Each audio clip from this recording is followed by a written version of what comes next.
दोस्त आज बहुत बड़ी अपडेट लेके आया हूँ बिजली के लिए। जैसा कि आप लोग दोस्त जानते हैं कि हमारे देश में बिजली की बहुत ज़्यादा कमी हो गई है।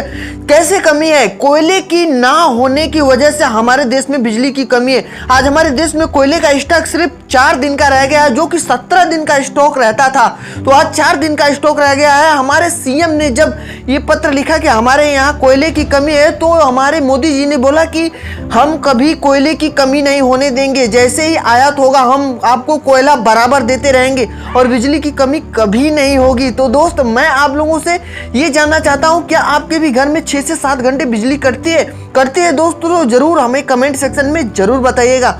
और दोस्त क्या मैं आप लोगों से ये पूछ सकता हूँ कि हमारी ट्रेन नहीं चलेगी और हमारी फैक्ट्री नहीं चलेगी तो ये देश कैसे चलेगा? आज हमारे देश में तेल की भी कमी है, हमारे देश में तेल नहीं मिलता। तो दोस्त हमारा देश उजाले में नहीं अंधेरे में जा रहा है। तो ये कैसे? हमारी सरकार निकम्मी है या फिर हमारे यहाँ कोयले की ही कमी है?